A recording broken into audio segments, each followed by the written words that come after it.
السلام عليكم ورحمة الله وبركاته، حياكم الله. أيها الأحبة في الله، اعلموا أن الرزق ليس بحظ عابر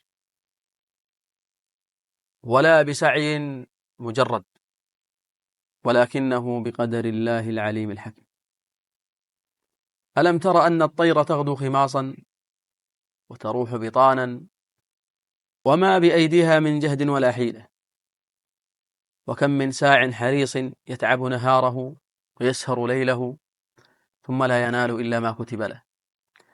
فالرزق أحبتي مكتوب، والأجل محدود، والعبد لا يملك من أمره شيئا إلا ما شاء الله تبارك وتعالى. فلا تغتر بالأماني، ولا تتعب نفسك في طلب ما ليس مقدورا لك، واعمل بطاعة ربك، وتوكل على الكريم المتفضل، فمن توكل على الله تبارك وتعالى كفاه، ومن أحسن الظن بربه لم يخيبه.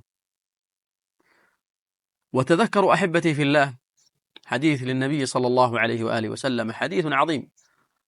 يقول صلى الله عليه وآله وسلم: لو أن ابن آدم هرب من رزقه، تأمل، لو أن ابن آدم هرب من رزقه كما يهرب من الموت، لأدركه رزقه كما يدركه الموت.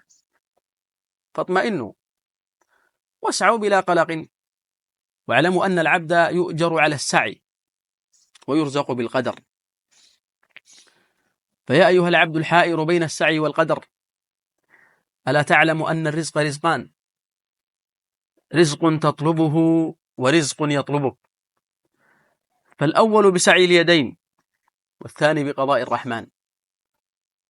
أتظن أن الحظوظ تملك مقادير الأرزاق، أو تحسب أن الجهد وحده يجيب دعوة الحافظ الوهاب؟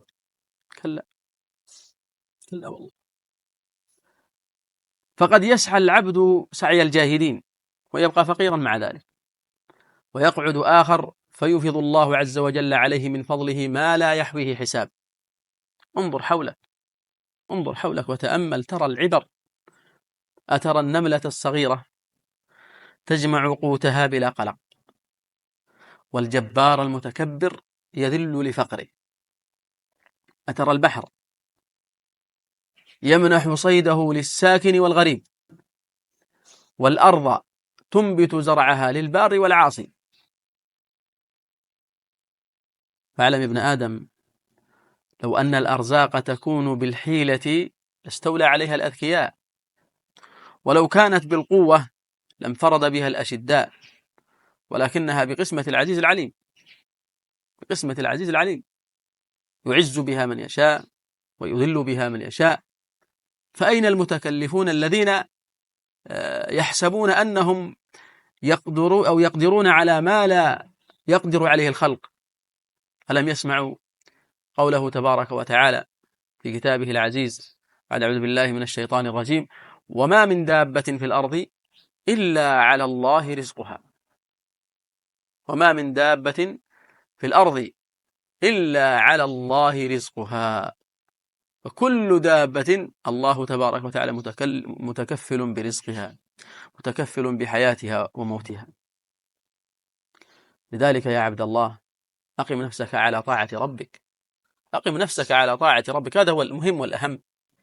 وخذ بالأسباب بلا تعسف، خذ بالأسباب، ليست الأسباب حراما، خذها بلا تعسف. وضع يدك على قلبك وقل: ربي قد قسم لي رزقي قبل أن أولد، فلا أخاف إلا ذنوبي، ولا أرجو إلا رحمة ربي. وصلى الله وسلم على سيدنا محمد النبي الأمي الذي قال، تأملوا هذا الحديث أيضا: إن روح القدس نفث في روعي، نفث في قلبي، إنه لن تموت نفس حتى تستكمل رزقها، في رواية حتى تستكمل رزقها وأجلها، فاتقوا الله وأجملوا في الطلب، فاتقوا الله وأجملوا في الطلب. حياكم الله أحبتي في الله، جزاكم الله تعالى خيرا. السلام عليكم ورحمة الله وبركاته.